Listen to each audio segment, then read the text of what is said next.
This is the Lesbian Historic Motif Podcast, brought to you by Heather Rose Jones. The show looks at lesbian and sapphic themes in history and literature, and historical fiction with queer female characters, including fantastic versions of the past. We present research, interviews, news of the field, book listings, and original historical fiction for your enjoyment. For even more historic research, check out our blog.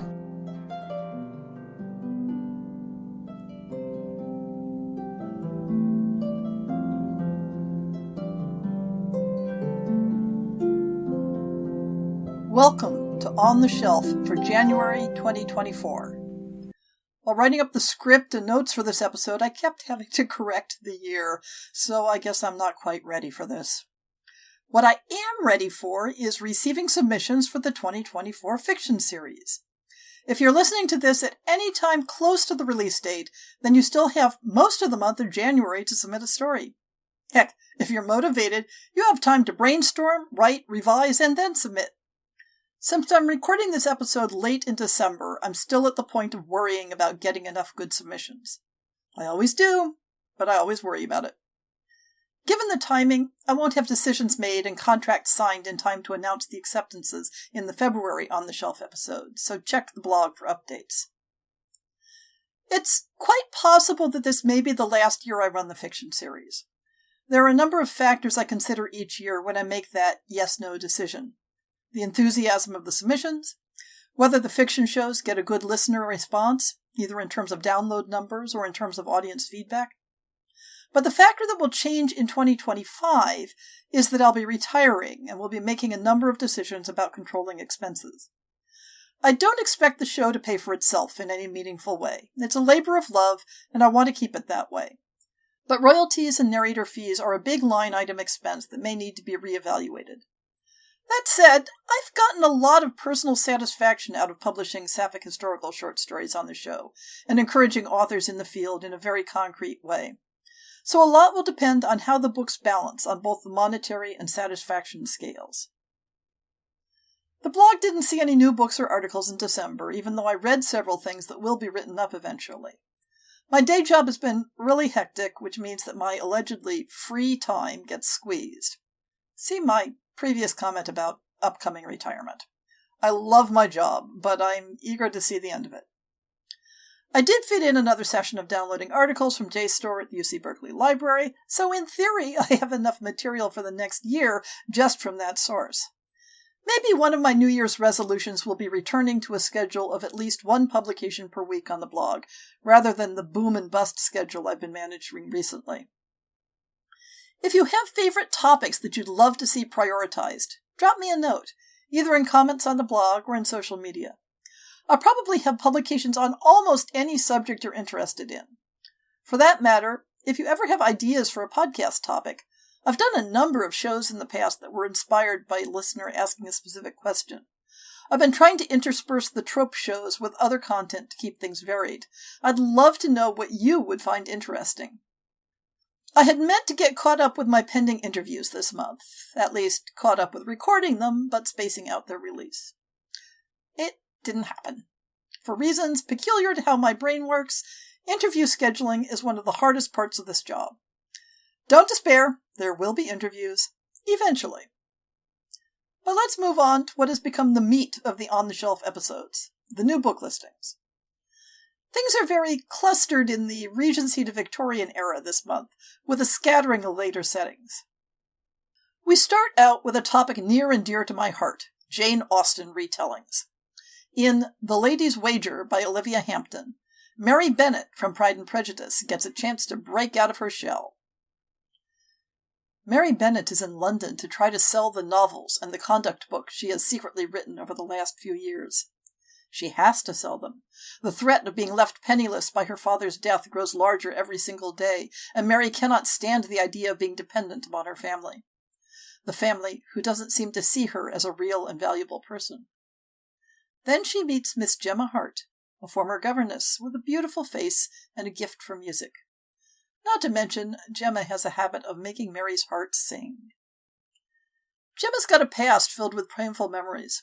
She's desperate to wager on a horse that's running in a fixed race, because if she doesn't get more money, and soon, she may very well be forced into taking another position, something she just cannot do. Mary Bennet, with her big dark eyes and habit of punching men in the nose, is not a distraction that Gemma can afford. As Gemma and Mary move from London to Longbourn, they find themselves risking not just their money and reputations, but their hearts. Is love a gamble worth taking? Find out in The Lady's Wager. Helen's House, School of Enlightenment series, by Maggie Sims, is a sapphic spin-off from what looks like a primarily heterosexual, spicy Regency series. Based on the cover copy of the other books in the series, you may want to expect some BDSM content. Regina Carlyle has found her forever home at the School of Enlightenment as the stable mistress. She can run the stables, wear men's trousers, and love who she wants. Despite being surrounded by lovely women, only one woman tempts her. Her employer, the headmistress. Too bad about the no fraternization rule. The School of Enlightenment is Helen Montague's passion. As a widow, she focused her time building the school from nothing, but now it is established, she is lonely. When the stable mistress is injured in a fall, Helen steps in to help take care of her, discovering a new desire. Although she's in charge of enforcing the rules, Helen is now tempted to break them. Time Travel provides the framework for The Ease of Time by Charlotte Rowan from Spectrum Books. If Max has learned one thing from life, it's that nothing happens without a reason.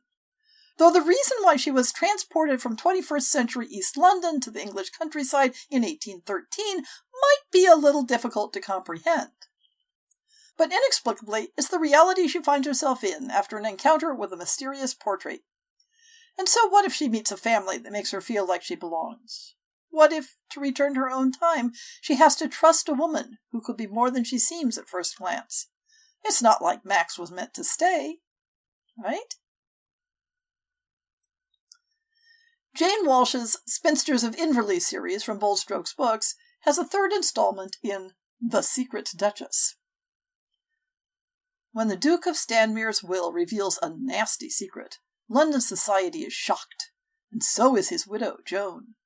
Humiliated by the scandal, Joan flees to Inverleigh in disguise. Surely the quaint seaside town would be the last place anyone would look for a duchess on the run. After her mother's remarriage, fashionable spinster Miss Maeve Balfour must make a living with hands whose only labor has been arranging her hair into the latest style. With nowhere to turn, and nothing to lose, she persuades mysterious newcomer Joan to let her stay in her manor house. Although entranced by worldly and seductive Maeve, Joan doesn't know if she can trust again. As Maeve learns Joan's secrets, she yearns to protect her from the men who have sought to destroy her. But can a spinster and a widow dare to defy a dukedom and win each other's hearts? I did something of a mini roundup of sapphic stories inspired by Charlotte Bronte's novel Jane Eyre in my episode on Gothic stories. Here's a new entry in the field. Escaping Mr. Rochester by L.L. McKinney from HarperCollins. Jane Eyre has no interest in a husband. Eager to make her own way in the world, she accepts the governess position at Thornfield Hall. Though her new employer, Edward Rochester, has a charming air, not to mention a handsome face, Jane discovers that his smile can sharpen in an instant. Plagued by Edward's mercurial mood and the strange wails that echo through the corridors, Jane grows suspicious of the secrets hidden within Thornfield Hall, unaware of the true horrors lurking above her very head. On the topmost floor, Bertha Mason is trapped in more ways than one. After her whirlwind marriage to Edward turned into a nightmare, he locked her away as revenge for withholding her inheritance. Now his patience grows thin in the face of Bertha's resilience and Jane's persistent questions, and both young women are in more danger than they realize. When their only chance at safety, and perhaps something more, is in each other's arms, can they find and keep one another safe before Edward's dark machinations close in around them? There are a vast number of possible setups for sapphic romance in the 19th century, and I'm always delighted to see one I haven't encountered before, which is why I'm definitely looking forward to Don't Want You Like a Best Friend, Mischief and Matchmaking #1, by Emma R. Albin from Avon. Gwen has a brilliant, beyond brilliant idea. It's 1857, and anxious debutante Beth has just one season to snag a wealthy husband, or she and her mother will be out on the street. But playing the blushing ingenue makes Beth's skin crawl, and she'd rather be anywhere but here. Gwen, on the other hand, is on her 4th season and counting, with absolutely no intention of finding a husband, possibly ever. She figures she has plenty of security as the only daughter of a rakish earl, from whom she's gotten all her flair, fun, and less than proper party games. "Let's get them together," she says. It doesn't take long for Gwen to hatch her latest scheme. Rather than surrender Beth to courtship, they should set up Gwen's father and Beth's newly widowed mother. Let them get married instead. "It'll be easy," she says. There's just one teeny tiny problem. Their parents kinda seem to hate each other. But no worries. Beth and Gwen are more than up to the challenge of a little 20-year-old heartbreak. How hard can parent-trapping widowed ex-lovers be? Of course, just as their plan begins to unfold, a handsome, wealthy Viscount starts calling on Beth, offering up the perfect, secure marriage. Beth's not mature enough for this. Now Gwen must face the prospect of sharing Beth with someone else forever. And Beth must reckon with the fact that she's caught feelings hard, and they're definitely not for her potential fiancé. That's the trouble with matchmaking. Sometimes you accidentally fall in love with your best friend in the process. This next book, Eve of Kilkargan, by Susan M. Gaffney, has an interesting backstory discussed in the cover copy. It says, quote, "Originally written in rural New Zealand in the early 1950s, it would surely have been a landmark in lesbian fiction if it had ever seen the light of day, but was sadly incomplete at the time of the author's death.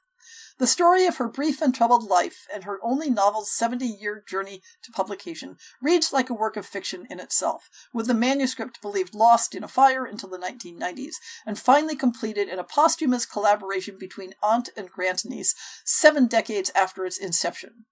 End quote.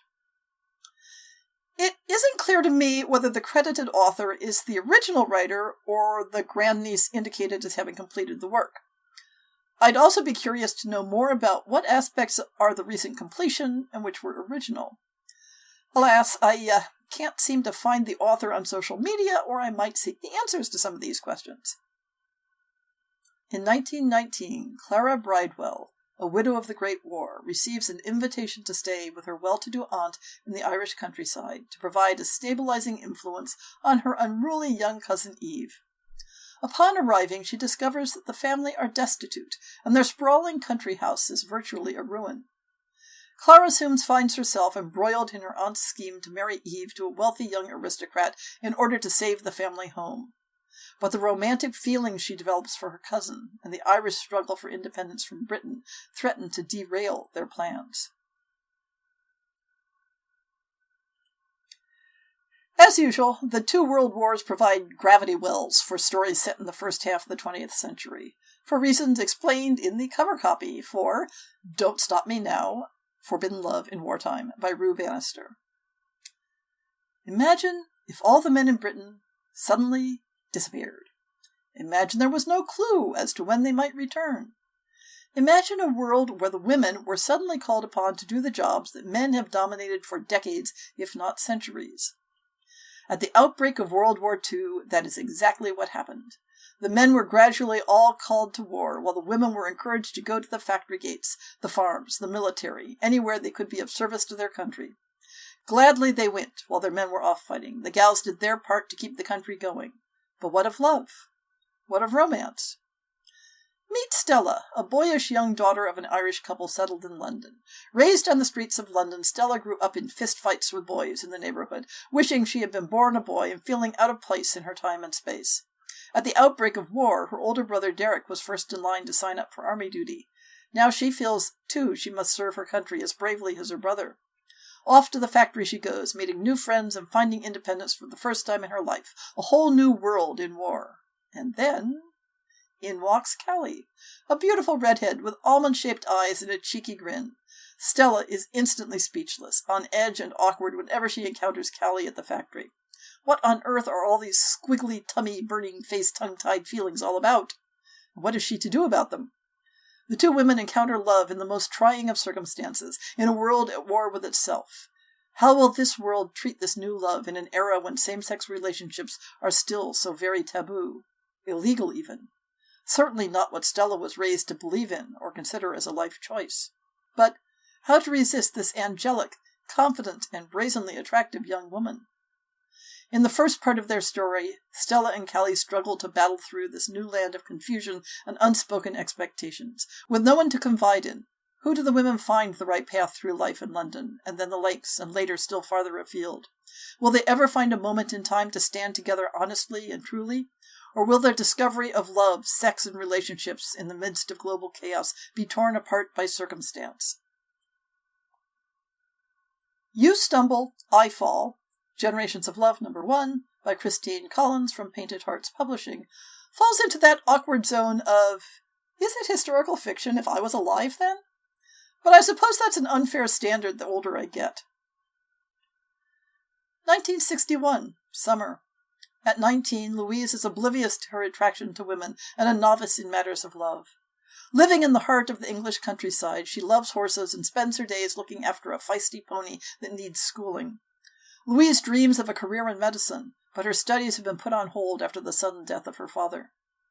Mary, a 20-year-old visitor to the countryside, is well aware of her own lesbian identity and is fascinated by Lou. Schooled in privilege, Mary has traveled across Europe with her family and pursued her artistic aspirations during 2 gap years in Florence, Rome, and Paris. However, her family's plans for her clash with Mary's ambition to become a portrait artist, exacerbated by her father's contempt for homosexuals. Opportunity, sexual tension, proximity, and the glorious countryside ignites their passion. One book falls in my other books of interest category. At first, I thought this was another fantasy Viking-era story, but the setting seems to be entirely the modern world. It's the intrusion of ancient Norse gods that gives the historic impression. That, and having a historic reenactor as a protagonist. Check out Kiss of Death by Bryony Rosehurst. Maeve thought she would have more time. A seemingly unremarkable woman from the north of England, struggling to make ends meet, she attends York's Viking Festival every year to participate in a battle reenactment. But when she wakes up, wounded and bloody in the middle of the empty battlefield, she finds the world to be a much darker place than she realized. Hell has many names. The goddess of death is just one of them. Cast out by Odin, her duty is to take souls back to her kingdom of Helheim, where they can live out their afterlife peacefully. But when she sets out to claim a shield maiden, it quickly becomes clear that something is wrong. Jorvik has changed drastically since the last time she was here, and Maeve is no ordinary warrior.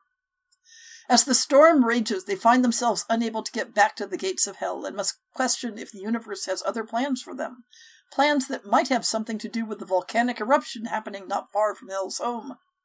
With the world crumbling and Maeve filled with grief, the strength of Maeve's unclaimed spirit is dwindling quickly, but their relationship only develops as they battle through tempests and face the Norns, confronted by some harrowing truths and monsters along the way. Will the fates allow them to reach Helheim in time, or will Hell lose the woman she is quickly falling in love with?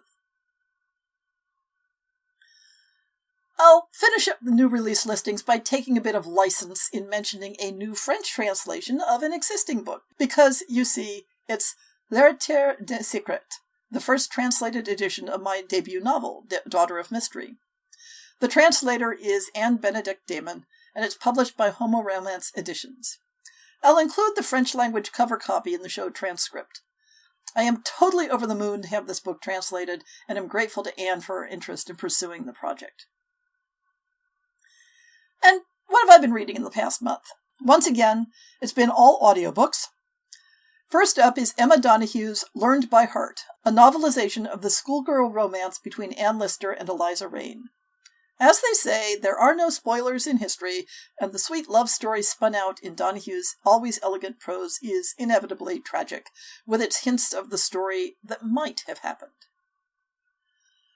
I continued my collection of K.J. Charles' gay historical romances with a couple of her earlier titles, Think of England and Wanted, a Gentleman.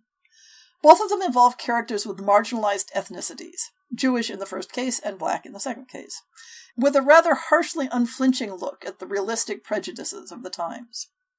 Wanted, a Gentleman also has one of Charles' favorite tropes, an unreliable protagonist, but I'll leave the specifics alone to avoid spoilers.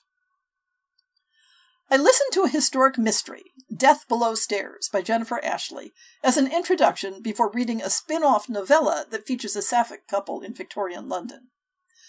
Alas, the premise of the series, with a cook to an upper-class family as the amateur detective, was hard to swallow, at least as presented in this story.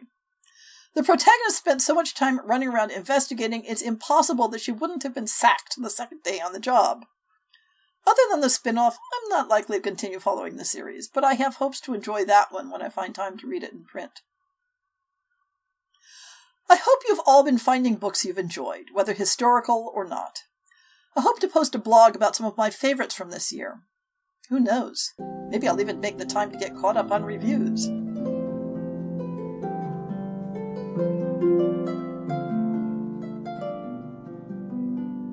I hope you've enjoyed this episode of the Lesbian Historic Motif Podcast. See the show notes for links to people and topics. Most shows will have a transcript linked as well. If you have a book announcement, a topic suggestion, or might like to appear on the show, please drop me an email. If you enjoyed this podcast, please rate it and subscribe on your favorite podcast app, and consider supporting our Patreon.